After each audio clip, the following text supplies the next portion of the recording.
कि बहन जी आपको लोग शेरनी कहते हैं, तो आपको लोग शेरनी कहते हैं तो शेरनी क्यों कहते हैं? तर बहन जी ने असं उत्तर दिला कि लोग मुझे शेरनी कहते हैं क्योंकि मैं डरती नहीं हूँ, क्योंकि मैं डरती नहीं हूँ। और मैं डरती क्यों नहीं हूँ? क्योंकि मैं बाबा साहब की बेटी हूँ, मैं बाबा साहेब की बेटी हूँ। आणि या बाबासाहेबाच्या बेटीच्या वाढदिवसानिमित्त या ठिकाणी सगळे बहुजन समाज पार्टीचे कार्यकर्ते या ठिकाणी उपस्थित राहिले। या सगळ्यांचं मी अभिनंदन करतो आणि या सगळ्यांना मी शुभेच्छा देतो।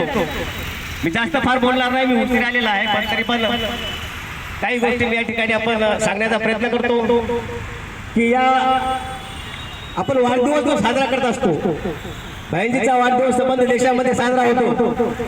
वाढदिवस साजरा करत असताना स्वतः वाढदिवस जे आहे आपला ज्याला आपण बर्थडे बॉय म्हणतो किंवा बर्थडे गर्ल म्हणतो ती या ठिकाणी उपस्थित पाहिजे असतं। परंतु देशभरामध्ये बहुजन समाज पार्टीचे कार्यकर्ते बहिणीचा वाढदिवस साजरा करत असल्यामुळे प्रत्येक ठिकाणी बहिणी जात नसते, परंतु बहिणीच्या वतीने बहुजन समाज पार्टीचे कार्यकर्ते जिल्ह्यातले प्रत्येक कार्यकर्ते त्यांच्या स्तरावर ज्या प्रमाणे घडलं जसं घडलं त्या पद्धतीने ते वाढदिवस साजरा करत असतात आणि संबंध देशामध्ये बहिणीचा वाढदिवस साजरा होत असतो।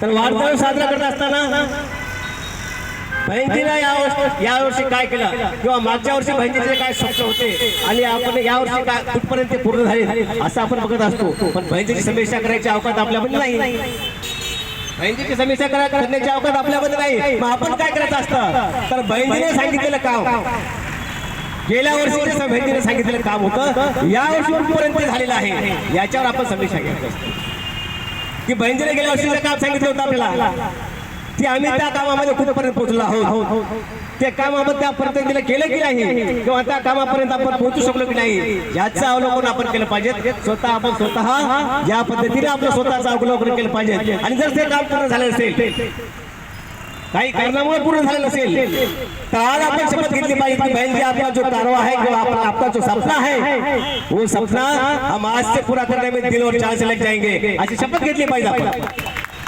त्यापासून आम्ही बहिणीचं काम, बहिणीचं कोणतं काम आहे तर बहिणजी बाबासाहेबची बेटी आहे आणि बाबासाहेबांचं स्वप्न आहे की या देशावर समतेवर आधारित समाज व्यवस्था निर्माण करायची आहे, या देशामध्ये समतेवर आधारित समाज व्यवस्था निर्माण करायची आहे आणि या देशाला आर्थिक मुक्त करायचं आहे।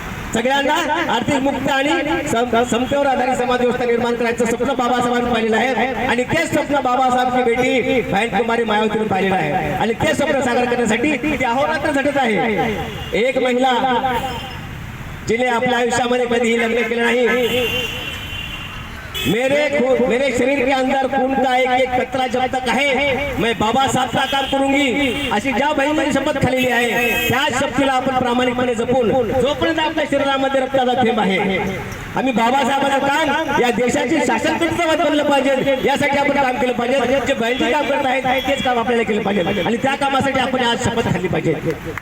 त्या कामासाठी आज आम्ही शपथ खाली पाहिजे कि भाई जी आपके इस जन्मदिन पर हम ये शपथ लेते हैं कि आपने जो बाबा साहब का कारवा जो है, बाबा साहब का सपना जो है पूरा करने का जो ठान लिया है उस पूरा करने के लिए हमारे जो हम दिल जान से जो है उस काम के लिए लग जाएंगे अशी आम्ही शपथ खाली पाहिजे आणि ही शपथ खाऊन आपण कामाला लागलं पाहिजे। मग ही पूर्ण कशी करायची आपल्याला? बाबासाहेबांचं स्वप्न या देशामध्ये शासन कधी जमातपणा हे पूर्ण करायचं कसं आहे तर पूर्ण करण्यासाठी साहेबांनी सगळं सांगितलेलं आपल्याला आपली बुद्धी वापरायची गरज नाही, साहेबांनी सगळं सांगितलेलं आहे, फक्त त्या पावलावर पाऊल ठेवायचं आहे, त्या पावलावर पाऊल ठेवायचं आहे आणि त्या पावलावर जर आम्ही पाऊल ठेवलं, साहेबांनी म्हणल्याप्रमाणे आम्ही काम केलं, बहिणीच्या इशाऱ्यावर जर आम्ही काम केलं तर निश्चितच येणाऱ्या काळामध्ये या देशामध्ये बहुजन समाज पार्टी सरकार येऊ शकते आणि बहुजन समाज पार्टी सरकार आणून आम्ही बाबासाहेबांचं स्वप्न जे आहे की बाबासाहेबांना म्हणाले होते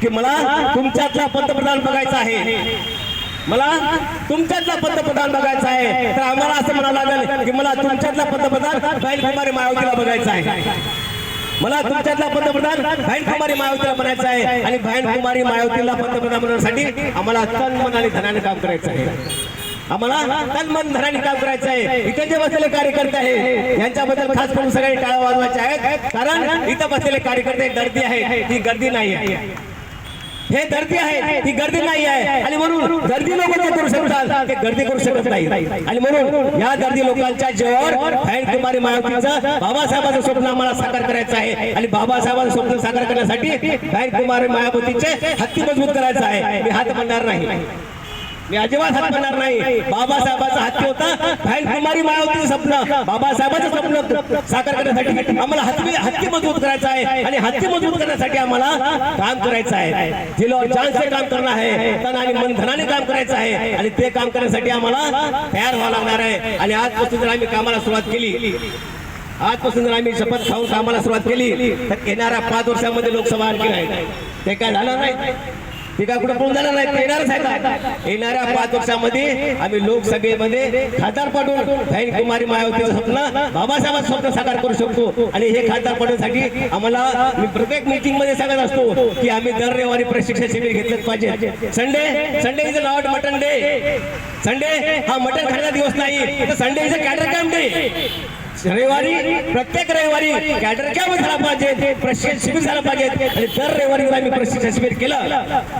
प्रत्येक कार्यकर्त्यांनी आपापल्या गावामध्ये, आपापल्या विधानसभेमध्ये, आपल्या तालुक्यामध्ये, आपल्या सेक्टर आणि आपल्या बूथ मध्ये जर प्रत्येक रविवारी एक कॅडर कॅम्प घेतला, कॅडर कॅम्प घेणारे लोक इथे उपस्थित आहेत, या लोकांच्या आधारे जर आम्ही कॅडर कॅम्प घेतला आणि प्रत्येक रविवारी जर आम्ही कॅडर कॅम्प घेत गेलो तर निश्चित लोक तयार होतात. लोक तयार होत नाहीत असं नाही, लोक तयार होतातच, लोकांना तयार होत लागणार आहे. कारण याच्या अगोदर आम्ही 35,000 मत घेऊन टाकलेले आहेत. गोष्ट काय कुठे नाही, 35,000 40,000 मतदान आम्ही झालेलं आहे, 80,000 पर्यंत गेलेलं आहे. आम्ही 1.5 लाखापर्यंत मतदान मोदी पाठीवर झालेलं आहे. हे कशामुळे झालेलं आहे, तर ते काम वाढल्यामुळे झालेलं आहे, प्रशिक्षण शिबिर वाढल्यामुळे झालेलं आहे, कार्यकर्ते उत्साहित झाल्यामुळे वाढलेलं आहे. आम्हाला या बहिणीच्या वाढदिवसामध्ये कार्यकर्त्याला उत्साहित करायचं आहे, कार्यकर्त्याला प्रशिक्षित करायचं आहे आणि प्रशिक्षित करून उत्साहित करून कार्यकर्त्याला तयार करून येणाऱ्या लोकसभेपर्यंत आम्हाला तयार करायचं आहे. आणि येणाऱ्या लोकसभेमध्ये बहीण कुमारी मायावतीचं स्वप्न, बाबासाहेबांचं स्वप्न आम्हाला साकार करून दाखवायचं आहे. आणि हे साकार करण्यासाठी जे काही प्रयत्न करावं लागणार आहे सर्व प्रयत्न आम्ही करू. या प्रसंगी एवढीच ग्वाही देतो आणि माझं लांबलेलं भाषण इथेच थांबवतो. जाता जाता एक शेर मारतो की बाबा तुम्हारे हाथी की जाने न देंगे शान, बाबा तुम्हारे हाथी की जाने न देंगे शान, तुम्हारे मिशन के वास्ते दे देंगे अपनी जान, तुम्हारे मिशन के वास्ते दे देंगे अपनी जान. या प्रसंगी एवढंच बोलतो आणि इथेच थांबतो आणि बहिणीच्या वाढदिवसाला पुन्हा एकदा सगळ्यांना हार्दिक शुभेच्छा देतो. जय भीम, जय भारत.